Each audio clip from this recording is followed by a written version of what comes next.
Okay, good morning. നമുക്ക് ഇതിന്റെ study plan നോക്കാം. ഇപ്പൊ നവംബർ 17 മൺഡേ. മൺഡേ എന്ത് ചെയ്യാം? കോൺസ്റ്റിറ്റ്യൂഷണൽ ലോ ആണ് നോക്കേണ്ടത്. 10 മാർക്കാണ്. 10 മാർക്സ് ഫോർ കോൺസ്റ്റിറ്റ്യൂഷണൽ ലോ. പിന്നെ എന്താണ്? വേറെ ഒരു ചെറിയ സബ്ജക്റ്റ് കൂടെ ഒന്ന് നോക്കാവുന്നതേ ഉള്ളൂ. Professional ethics. എത്രയാണ്? 4 മാർക്സ്. അപ്പൊ അതെന്താണ്? അതൊരു കുഞ്ഞു ഷോർട്ട് നോട്ട് പോലെയുള്ള ഒരു ബുക്ക് വായിക്കുക. ഒന്ന് റീഡ് ചെയ്യുക. കോൺസ്റ്റിറ്റ്യൂഷണൽ ലോ, ബെയർ ആക്ട് ഒന്ന് വായിക്കുക. അത്യാവശ്യം വേണമെന്നുള്ള കേസ് ലോസ്. കയ്യിൽ നോട്ട് കാണുമല്ലോ. അപ്പൊ ആ നോട്ട് അത്യാവശ്യം വേണമെന്നുള്ള കേസ് ലോസ്. ഇല്ലെങ്കിൽ എന്താണ്? ഇന്റർനെറ്റിൽ ഒന്ന് സെർച്ച് ചെയ്താൽ പെട്ടെന്ന് കിട്ടാവുന്ന ഷോർട്ട് നോട്ട്സ് കോൺസ്റ്റിറ്റ്യൂഷൻ ലോയുടെ അവൈലബിൾ ആണ്. കേസ് ലോസും അപ് ടു ഡേറ്റ് ആ ഷോർട്ട് നോട്ട്സിന്റെ കൂടെ കിട്ടും. അതൊന്ന് റീഡ് ചെയ്യാം. അടുത്ത് CRPC അല്ലെങ്കിൽ BNSS. അപ്പൊ CRPC എന്ന് വേണമെങ്കിൽ 5 മാർക്ക് ചോദിക്കാം. BNSS ൽ നിന്നും 5 മാർക്ക് ചോദിക്കാം. അപ്പൊ ട്യൂസ്ഡേ 18. അപ്പൊ പ്രാക്ടീസ് ഒക്കെ കഴിഞ്ഞിട്ട് വന്നാൽ പോലും മോർണിംഗും നൈറ്റും എന്താണ് നിങ്ങൾക്ക് വേറെ ആക്ട് വായിക്കാം. അപ്പൊ അത് ടൈം അനുസരിച്ച് ഏർലി മോർണിംഗ് 4 to 6 വരെ വായിക്കണമെങ്കിൽ അങ്ങനെ വായിക്കാം. ഇല്ല ഏർലി നൈറ്റ് ആണ് ഇരിക്കുന്നതെങ്കിൽ നൈറ്റിൽ വായിക്കാം. ഇല്ല ഈവനിങ്സിലാണ് വായിക്കുന്നതെങ്കിൽ അങ്ങനെ. അപ്പൊ പ്രാക്ടീസ് കഴിഞ്ഞ് വന്നാലും നിങ്ങൾക്ക് എന്ത് കിട്ടും? സമയം കിട്ടും. അപ്പോൾ നവംബർ 18 ട്യൂസ്ഡേ BNSS വായിക്കാം. അത് CRPC ന്ന് 5ഉം BNSS ൽ നിന്നും 5 മാർക്സ്. അപ്പൊ 2 ബെയറാക്സും കൊണ്ടുപോകണം. ഇതിന്റെ കൂടെ എന്താണ്? ബെയറാക്സ് മാത്രമേ ഇത് വായിക്കേണ്ട ആവശ്യമുള്ളൂ. കേസ് ലോസ് ഒന്നും അധികം ചോദിച്ചു വരാറില്ല. കോൺസ്റ്റിറ്റ്യൂഷൻ ലോയിൽ നിന്നാണ് ഏറ്റവും കൂടുതൽ കേസ് ലോസ് ചോദിക്കുന്നത്. അപ്പൊ പബ്ലിക് ഇൻട്രസ്റ്റ് ലിറ്റിഗേഷൻ പില്ല്. അപ്പൊ അതെന്താണ്? ബെയറാക്ടിന്റെ നമ്മുടെ കോൺസ്റ്റിറ്റ്യൂഷനകത്ത് പില്ലുണ്ട്. അല്ലെങ്കിൽ എന്താണ്? പില്ലിന്റെ വായിക്കുക. 4 മാർക്സേ അവൈലബിൾ ഉള്ളൂ. പിന്നെ November 19 Wednesday CPC 10 marks. CPC ബെയറാക്ട് നന്നായിട്ട് വായിച്ച് മനസ്സിലാക്കുക. എവിടെ നിന്നാണ് ഏത് പ്രൊവിഷൻസ് ആണ് കാര്യങ്ങൾ അണ്ടർസ്റ്റാൻഡ് ചെയ്യുന്ന രീതിയിൽ ഒന്ന് വായിക്കുക. അഡ്മിനിസ്ട്രേറ്റീവ് ലോ എന്താണ്? 3 marks. Administrative law subject short note ആയിട്ടൊന്ന് വായിക്കുക. അല്ലാതെ ഇത് വാസ്റ്റ് ഏരിയ ആണ്. അതൊന്നും കംപ്ലീറ്റ്ലി വായിക്കാൻ നിൽക്കണ്ട. എന്താണ് ഓരോന്നും? റൂൾ ഓഫ് ലോ എന്താണ്? അല്ലാതെ ഡെലിഗേറ്റഡ് ലെജിസ്ലേഷൻ എന്താണ്? ഡെലിഗേറ്റഡ് ലെജിസ്ലേഷൻ എന്ന് പറയുമ്പോൾ എന്താണ്? സബായിട്ട് പോകുന്ന പവേഴ്സ്. അപ്പൊ അതൊക്കെ ജസ്റ്റ് ഒന്ന് മനസ്സിലാക്കുക.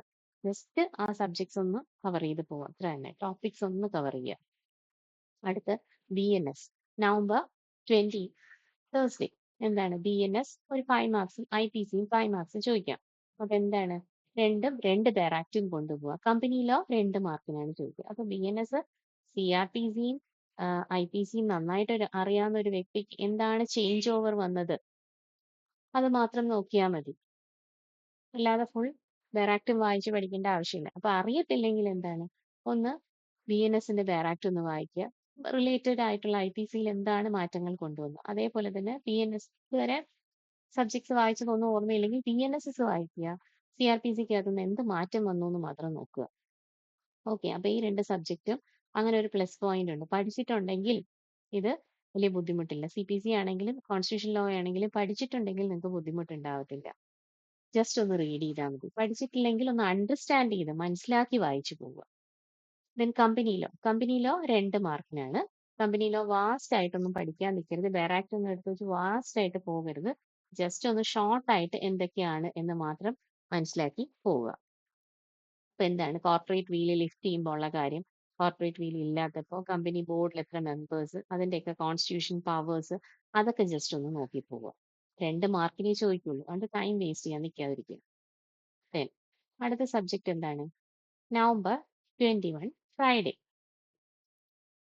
21 ഫ്രൈഡേ എവിഡൻസ് ആക്ട്, അതായത് BSA ബെയറാക്ട് നന്നായിട്ട് വായിക്കുക. എവിഡൻസ് ആക്ട് അറിയാമെങ്കിൽ BSAക്കകത്ത് എന്ത് മാറ്റം വന്നു എന്ന് മാത്രം നോക്കുക.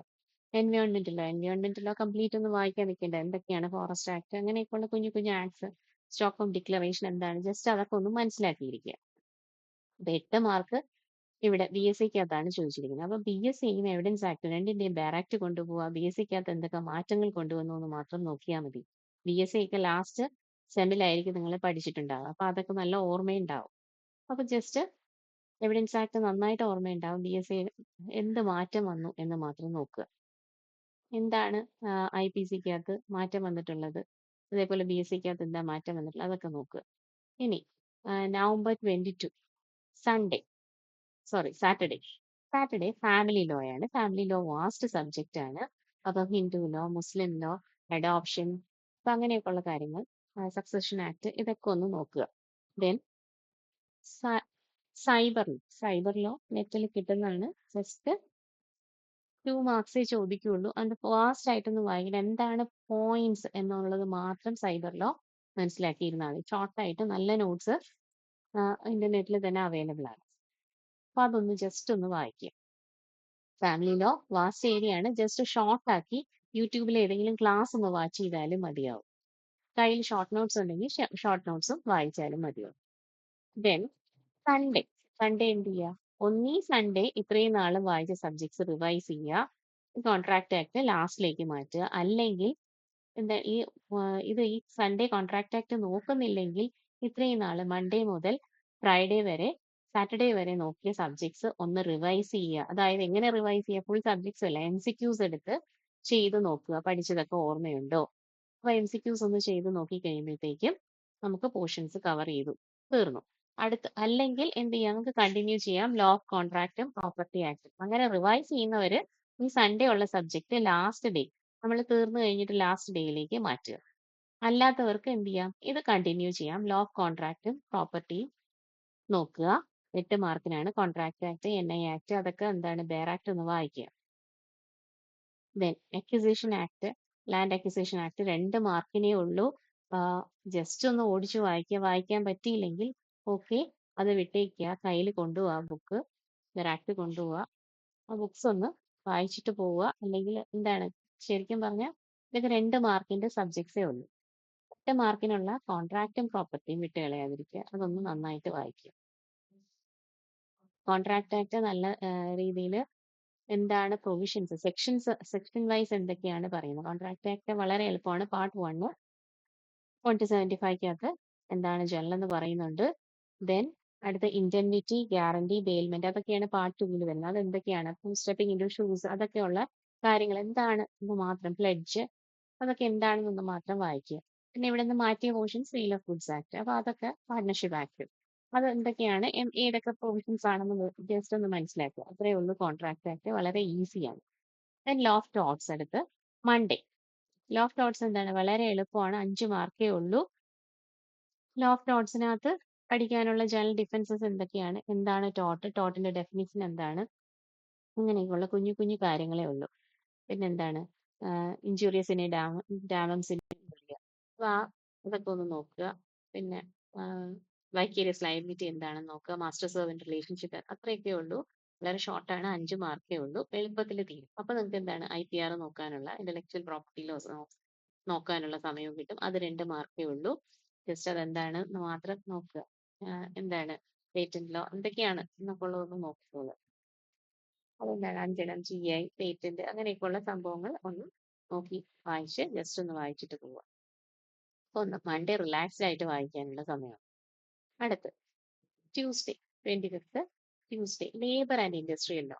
ലേബറും ഇൻഡസ്ട്രിയൽ ലോയും വളരെ വാസ്റ്റ് ആണ്. അപ്പൊ എന്താണ് അതൊന്ന് ഷോർട്ട് ആക്കിയിട്ട് ഷോർട്ട് നോട്ട്സ് ഒന്ന് വായിക്കുക. എന്താണ് സെക്ഷൻ വൈസ് എന്നൊക്കെ ഒന്ന് നോക്കണം. ടാക്സേഷൻ ലോ എന്താണ്, ഏതാണ് പുതിയതായിട്ട് GSTയിൽ വന്ന മാറ്റങ്ങൾ, അതൊക്കെ ആയിരിക്കും കൂടുതൽ. അപ്പൊ അത് 4 മാർക്കേ ഉള്ളൂ. ഇതും 4 മാർക്കേ ഉള്ളൂ ലേബറും. അപ്പൊ അതൊന്ന് നോക്കുക. ഐഡിയ ആക്ട് ഒക്കെ വളരെ വാസ്റ്റ് ആണ്. ഷോർട്ട് ആക്കി ആക്ടിന്റെ സെക്ഷൻസ് മാത്രം ഒന്ന് നോക്കി പോവാം. ദെൻ ലേബർ ലോ തന്നെ പാർട്ട് 1ഉം പാർട്ട് 2 ഒക്കെ ഉണ്ട്. അപ്പൊ ഒന്ന് ഷോർട്ട് ആക്കി വായിച്ചൊന്ന് മനസ്സിലാക്കി പോവാം. അടുത്ത ADR, നവംബർ 26 വെനസ്ഡേ. ADR ഒന്ന് വായിക്കുക. ജസ്റ്റ് ADR ഒന്ന് എന്താണെന്ന് വായിക്കുക. പിന്നെ ഇവിടെ വിട്ടുപോയ പോർഷൻ എന്ന് പറയുന്നത് പ്രൊഫഷണൽ എത്തിക്സ്, അപ്പൊ അങ്ങനെയൊക്കെ ഉള്ള bar council of India rules, ഇതൊക്കെ ഉള്ളതുണ്ടല്ലോ. അതൊക്കെ ഒന്നുകൂടെ ഇന്നത്തെ ദിവസം റിവൈസ് ചെയ്യുക. വിട്ടുപോയ ഏതൊക്കെ സബ്ജക്ട്സ് ഉണ്ടോ അതൊക്കെ ഒന്ന് റിവൈസ് ചെയ്യുക. ഓക്കെ, ഇവിടെ മെൻഷൻ ചെയ്യാത്തത് bar council rules, PCA rules, then professional ethics, അപ്പൊ ആ റൂൾസ് ഒക്കെ ഒന്ന് വായിക്കുക. പ്രൊഫഷണൽ എത്തിക്സ് സബ്ജക്ട് B, അപ്പൊ അതൊക്കെ ഒന്ന് റിവൈസ് ചെയ്യുക. അതൊക്കെ ഒന്ന് വായിക്കുക. വേറെ ആക്ടിവിറ്റി വേറെ ആക്ട് എടുത്ത് നോക്കുക. അപ്പൊ അതൊക്കെ ഒന്ന് നോക്കുക. ജസ്റ്റ് അല്ലാതെ സബ്ജക്ട്സ് വായിക്കുന്നെങ്കിൽ സബ്ജക്ട്സ് വായിക്കുക. ഓക്കെ, അടുത്ത നവംബർ 27ഉം 28ഉം നന്നായിട്ട് ഇത്രയും നാളും പഠിച്ച സബ്ജക്ട്സ് ഒന്നുകൂടെ നന്നായിട്ട് റിവൈസ് ചെയ്യുക. ഇനി നിങ്ങൾ എന്താണ് ഈ സൺഡേ കോൺട്രാക്ട് നോക്കിയിട്ടില്ലെങ്കിൽ എന്ത് ചെയ്യുക? ഈ 27ന്റെ അന്ന് കോൺട്രാക്ട് ആക്ട് നന്നായിട്ട് നോക്കുക. കോൺട്രാക്ട്, NI ആക്ട്, അതേപോലെ ലാൻഡ് അക്വിസിഷൻ ആക്ട് എന്താണ് അത് ഈ സൺഡേ 23rd അന്ന് നോക്കുക. സോറി, സൺഡേ 23rd അല്ല, ഈ തേഴ്സ്ഡേ അനലൈസ് ചെയ്യുന്ന വർക്ക് ഏരിയ അനലൈസ് ചെയ്യുന്ന അന്നത്തെ ദിവസം എന്താണ്, അന്നത്തെ ദിവസം വിട്ടുപോയവരാണെങ്കിൽ ആ സൺഡേ വേണ്ടാന്ന് വെച്ചതാണെങ്കിൽ contract act, C contract act, NI act അങ്ങനെയൊക്കെയുള്ള സബ്ജക്ട്സ് ഒന്ന് ഇന്നത്തെ ദിവസത്തേക്ക് മാറ്റി വെച്ചിട്ട് അതും കൂടെ ഒന്ന് വായിക്കും. അപ്പൊ അന്ന് നമ്മൾ വിട്ടുപോയ സംഭവം മാറ്റി വെച്ചു, ആ സൺഡേയുടെ ഒന്ന് ഇങ്ങോട്ട് മാറ്റിയ ദിവസം. അത് കഴിഞ്ഞിട്ട് 28th അന്ന് എന്താണ് ഫുള്ളി ഒന്ന് റിവൈസ് ചെയ്യുക. ഇത്രയും നാളും പഠിച്ച MCQs ഒന്നുകൂടെ ഒന്ന് നന്നായിട്ട് റിവൈസ് ചെയ്യുക. വേറാക്ട് ഒക്കെ എവിടെയൊക്കെ വേറാക്ട് കയ്യിൽ വെച്ചിട്ട് MCQs ഇപ്പം ബുക്സ് അവൈലബിൾ ആണല്ലോ, ആമസോണിലാണെങ്കിലും ഫ്ലിപ്കാർട്ടിലാണെങ്കിലും നല്ല ഇതിന്റെ MCQ ബുക്സ് അവൈലബിൾ ആണ്. അപ്പൊ ഇന്ന് തന്നെ ഓർഡർ ചെയ്താൽ എന്താണ് അന്ന് 28th അന്ന് കയ്യിൽ കിട്ടുകയും ചെയ്യും. അപ്പൊ അതൊന്ന് ഓർഡർ ചെയ്യുക, ആ MCQs ഒക്കെ ഒന്ന് ചെയ്യുക. ഇല്ല ക്ലാസ് വേണോ, MCQs വേറാക്സ് എന്തെങ്കിലും വേണം, മീൻസ് എന്തെങ്കിലും ക്ലാസ് വേണമെങ്കിൽ ഇതിന്റെ താഴെ കമന്റ് ചെയ്യുക, ക്ലാസ് കിട്ടും.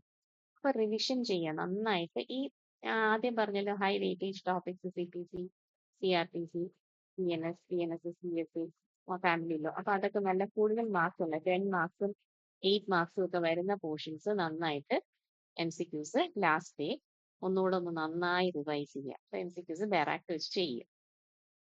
ഇനി അതെല്ലാം കഴിഞ്ഞാൽ മാത്രം ഷോർട്ട് ആയിട്ടുള്ള കുറച്ച് കൊച്ചു കൊച്ചു 4 മാർക്സിനുള്ളത് റിവൈസ് ചെയ്യുക. സൺഡേ അപ്പൊ സാറ്റർഡേ ഇങ്ങനെ റിവൈസ് ചെയ്യുക, സൺഡേ വേണമെങ്കിൽ റിവൈസ് ചെയ്യുക, ഫൈനൽ ബെറാക്ട് വെച്ച് എല്ലാം ഒന്ന് വായിക്കുകയും റിവൈസ് ചെയ്യുകയൊക്കെ ചെയ്യുക, MCQs ചെയ്യുക. അല്ലെങ്കിൽ എന്ത് ചെയ്യുക, ഫുള്ളി റെസ്റ്റും റിലാക്സും ചെയ്യുക.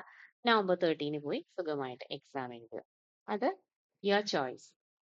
അപ്പൊ അതെങ്ങനെയാണ് വേണമെന്നുള്ളത് ചോയ്സ് ചെയ്തോളുക. ഓക്കെ, ക്ലിയർ ആയല്ലോ. പിന്നെ സാവകാശം റിവൈസ് ചെയ്യാനുള്ള ഡീറ്റെയിൽഡ് ആയിട്ടുള്ള പ്ലാനിങ് ആണ് തന്നത്.